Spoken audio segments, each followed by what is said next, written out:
Pause ko muna yung music, baka magalit si you know.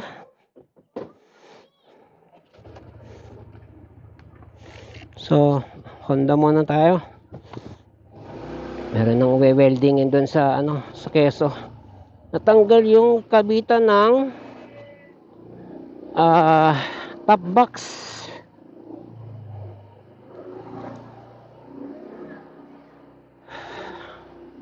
Kailangan weldingin. Siguro di-disconnect ko lang yung battery, ganyan. Tapos weldingin. Hindi ko nilalagyan yun ng mabigat na bagay, totoo lang. Pero nasira pa rin. Pero again, nung kasi, nung minodify ko yung stand nun, nakita ko yung mga spot sa chassis, sa stand. Very paano ko ba i-describe yun? Parang, oy boy, may ginagawa ka? Halika. Ano yun, boss? Halika, basta sama ka sa akin, may pagagawa ko sa'yo. Parang ganun datingan lang. Boss, di ako marunong. Hindi. Ay, turuan mo to. Parang ganun lang. Ganun yung welding. Sabi ko, yari tayo niyan.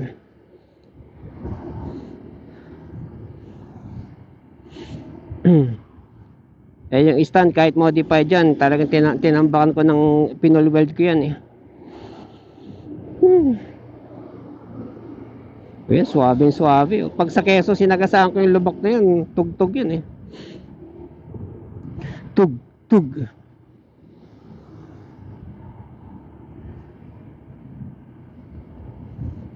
Ito lang tayo.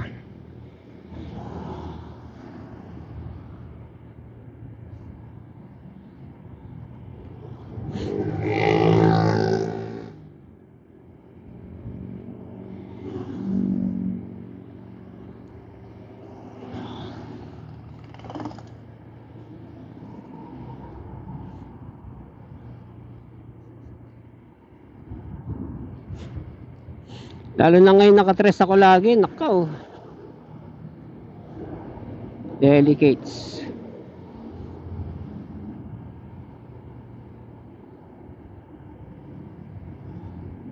Ganun katiba yung DC monorack. Nasira na yung motor, hindi pa, di ba?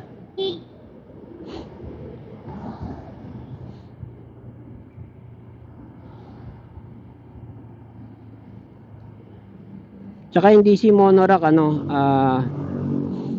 lifetime warranty, di ba?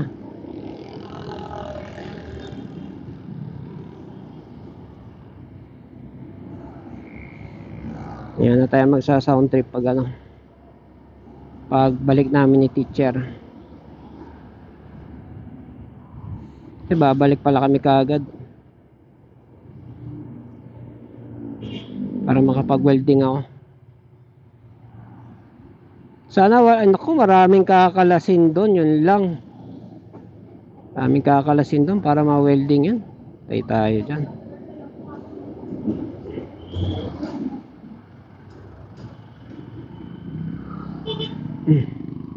Tignan natin kung matapos ko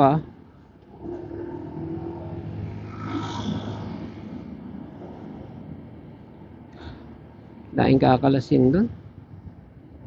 Huhubaran ko yung isang buong palda nun eh. Ganun talaga.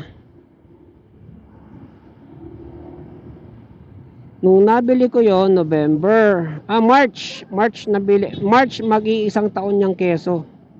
Kasama na nung nabili nung may-ari. Grabe dami yung problema Woo! Dami ng upgrade, dami ng naging Kaya that's why do not buy China.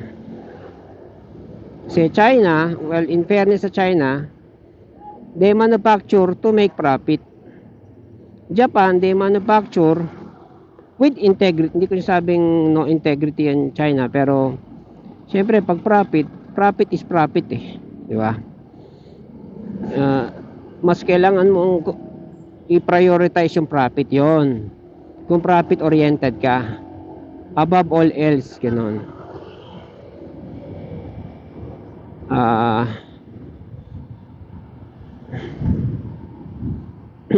Basta yun na yun, hindi ko na kailangan magpaliwanag ng mahaba. Ang Japan naman, alam naman natin ang Japan, di ba? Lumawa. Medyo pricey, pero you get what you pay for. Pricey ang Japan. O kahit sa bicycle parts lang, di ba? Pag Japan, mas quality. Subok ko na yan kasi nag-ilang taon na kung China yung bike ko eh, tsaka yung mga parts eh. Nung nanawa ako kapapalit,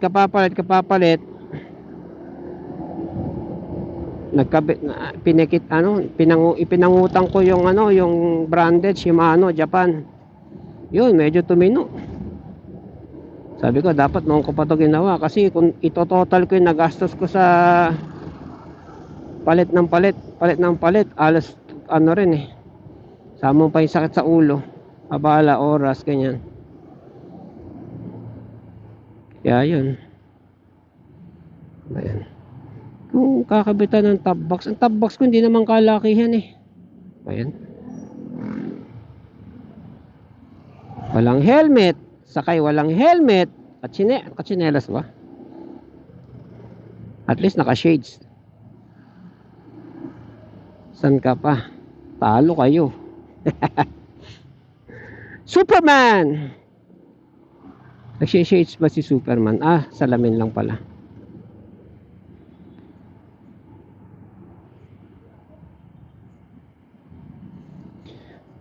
And I'm a wanted man, I'm a devil on the run, 6-gun lover, candle in the wind. Yeah! Yung mga kapagpatugtog.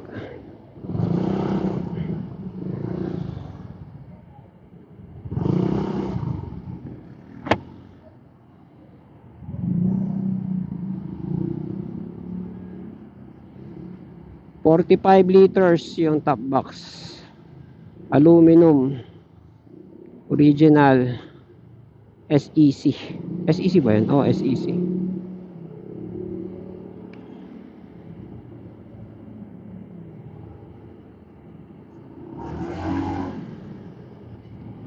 Woohoo! Woohoo! Singit tayo, singit.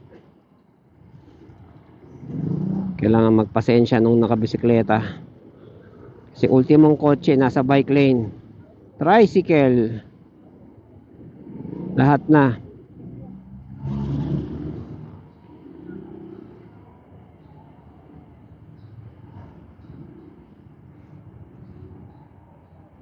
May nakasabay ako na sa stoplight na naka ano nga yung matulin, Yamaha na sumisibak ng ano yung sinisibak ng keso? Rusi, basta Yamaha. Ganda, ang linis. Hindi siya yung ginastosan na kung ano-anong mga nilagay. Hindi, malinis lang. Ganda. Ang ganda tignan. Hindi ko kabisa.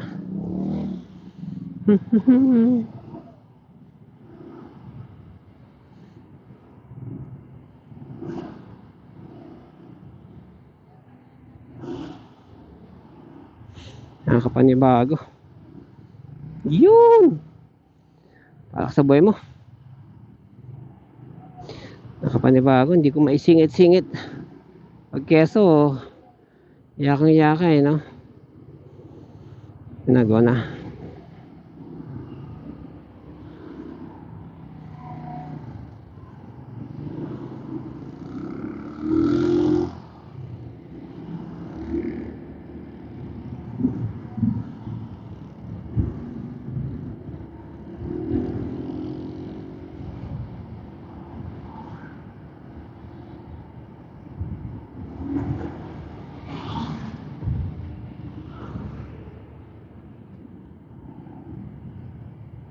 NMAX, yun, alala ko na. Yun, NMAX. Nakasabay yung NMAX. Ang ganda ng ano niya, ng malinis, ganyan. Kasi katulad nito ngayon, malinis, oh. Hindi na kailangan, ano. Lagyan ng kung ano-ano pa mga dagdag.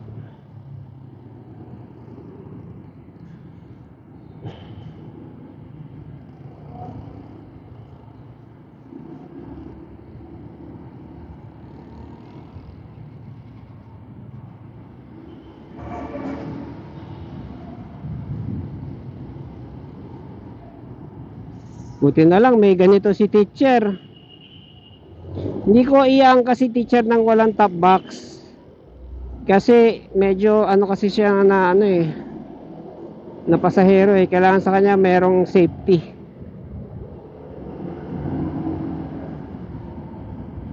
So yun.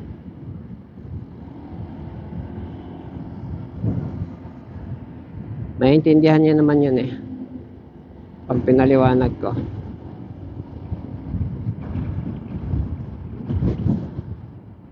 Osang hangin oh. Takbong pogi lang.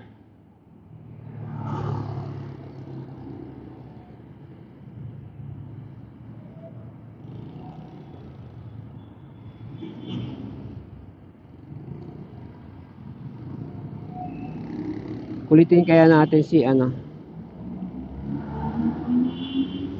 Hey Google, play Spotify.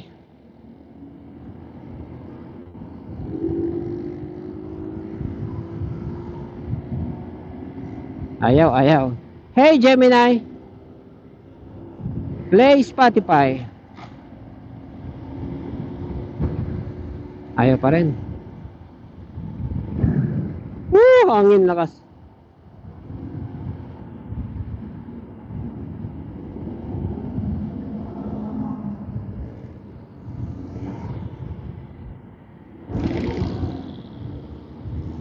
According sa Channel 7, nagkakarera pala yung dalawang yon daw. Hindi, ano rin sila eh. Di umano eh. Ibig sabihin, allegedly. So hindi pa rin confirm. Di umano lang daw eh. Nagkakarera. Baka nga may pustahan pa yun eh. Siyempre, karera may pusta. Yung pagsusuperman, kasali kaya yun? Ay, nako, Superman. Tigil na nga yung mga kapapanood ng mga ganyan.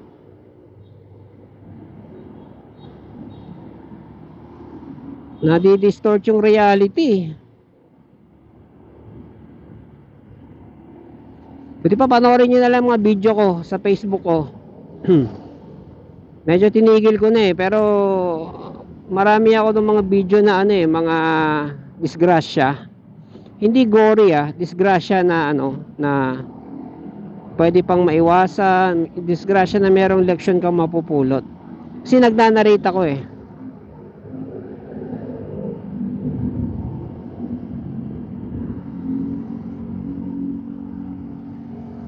Mga reels. So mamumulot lang ako ng ano, ng mga video na disgrasya. Ang dami. San TikTok, ang dami. Tapos i-re-upload ko. Hindi, i-ano ko muna, magna-narrate muna ako. Ayan. Bago ko i-re-upload. Kapag yung nag-upload yung original na may-ari, syempre, ano, thank you, 'di ba? Pero pag yung hindi rin sa kanya, obvious naman eh, pag yung hindi sa kanya, iba-iba rin yung video niya eh. Di wow. Basta 'yon, mga semplang, mga actually mga 4 wheels ganyan, 2 wheels, truck ganyan. Mga wag na wag mong gagawin pag nagda-drive ka ganyan. Pupulutan mo ng aral. So yung pinapanood nyo yung mga Superman, mga ano, nako, hindi ako nanonood ng mga ganun.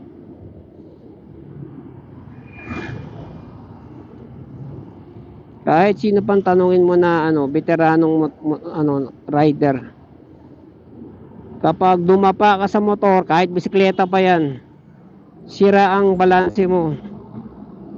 10% na lang yung balanse mo dyan. Tsaka yung chance mong i-recover yung balance mo, very low din. Kasi nga, nakadapa ka eh. Oh well.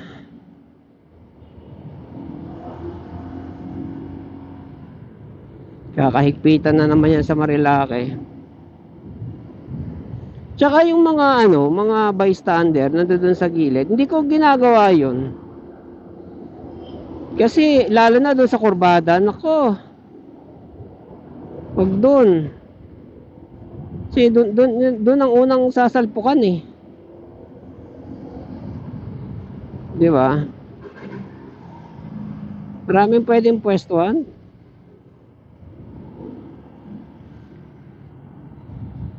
Kung gusto mo. Tsaka bakit ka tatambay doon? Di ba? Doon sa gilid na 'yon. Mamaya may swimming plan doon, nadamay ka pa. Exactly.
Lakas ng hangin ah.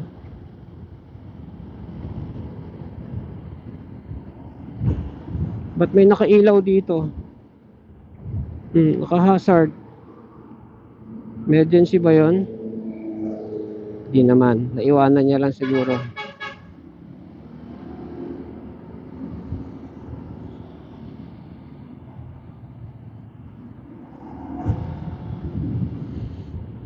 Sarap. Sarap ng ano, nakasyowa. Parang kotse.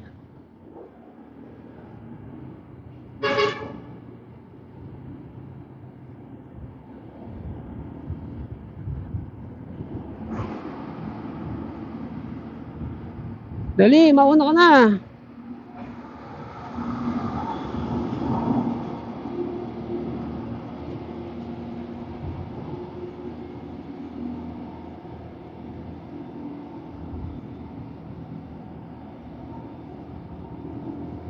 Hindi ko lang pinulot eh. Meron akong video na nakita kanina. Saan ba yun? TikTok ba yun? Naka-motor. May ganyan truck. Tinabihan niya yung truck. Parang o-overtake ka niya sa right side. Eh, hindi siya siguro nakita. Malamang hindi siya nakita. Hindi siya nakita ng truck. Ipit siya sa gilid. Sa tulay, parang tulay din eh. Na walang gutter. Ito at least to may gutter eh oh. Ipit siya. Babaeng tao. Bawa.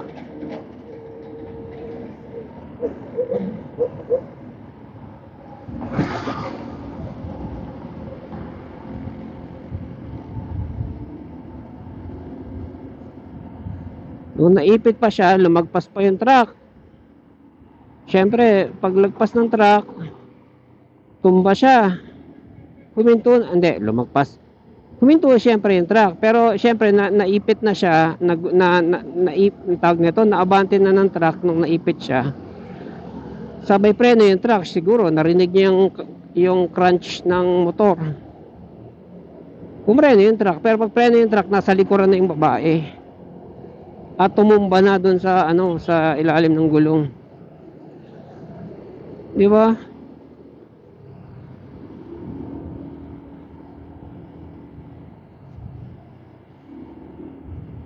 Pag may truck, palagpasin mo. Matuling ka, unahan mo. Pero kung sasabayan,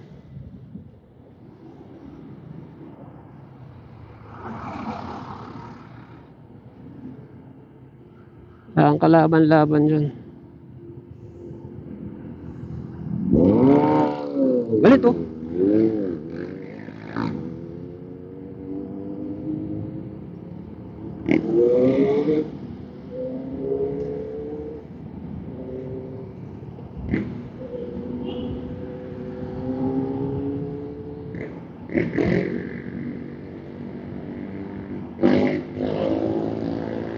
Ibig sabihin kanina, pag uwi ko ng malengke ako, pechay lang naman ang laman ng likuran ko eh. Nakalas na siya. Nalubak ba ako? Siguro nalubak ako.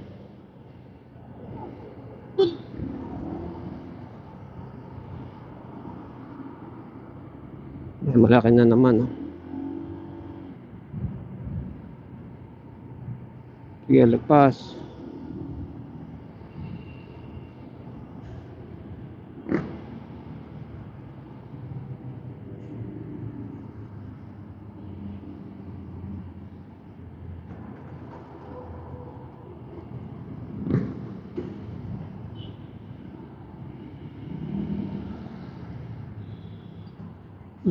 Bukod sa signal light, head check din.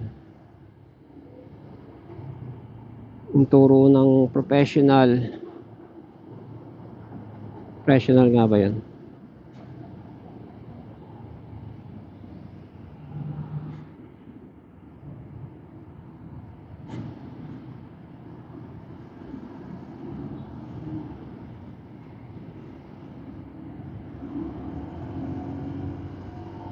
Wag na lang, dito na lang. Marami pa yan.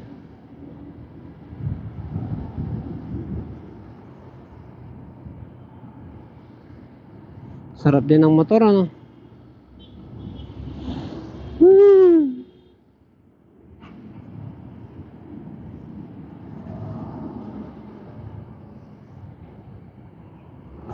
Merong nag joke. Ano ba siya? Putang ina mo, laki boy. Kung nakakita yun ah. Ako mali doon, nasa truck lane ako. Putek.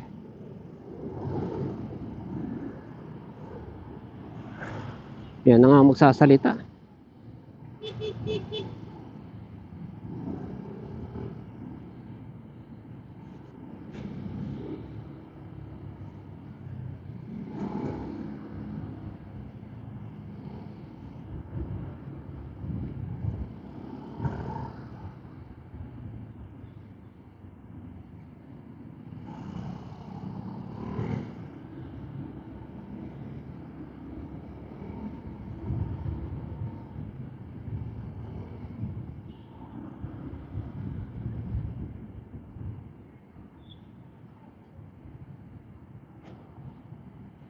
Kane is to able, baby, catch me if you can. I'm going down, fade to glory.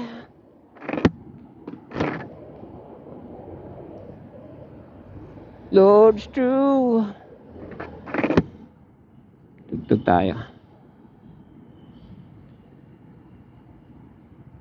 Lah, ayaw na.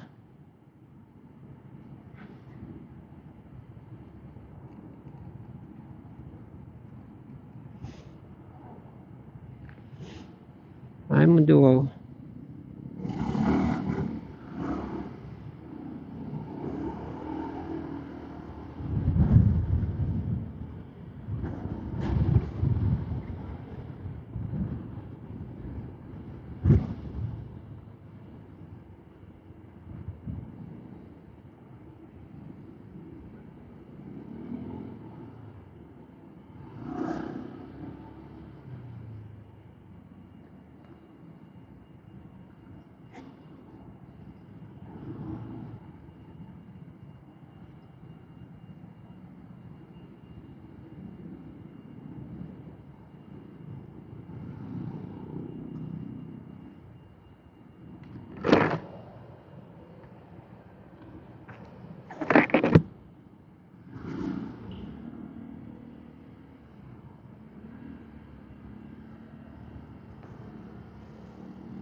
Tulad yan.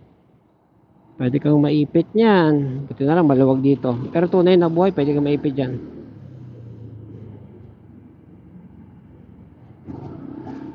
Kahit kotse, kotse pag nagdadrive ako, hindi rin ako basta-basta tumatabi sa truck. Pisak parang ang lata ng sardinas yan pag nadaganan ka.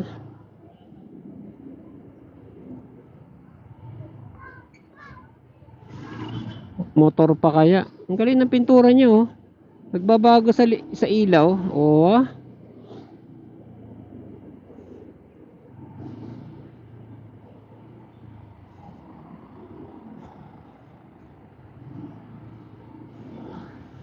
Bakit ma-traffic?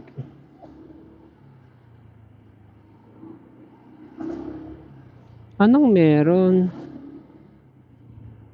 Kakatapos lang ng Chinese New Year? Traffic yun. Hindi, actually, oo. Kumbaga sa atin, January 2 ngayon, di ba? Kasi kahapon yung actual New Year.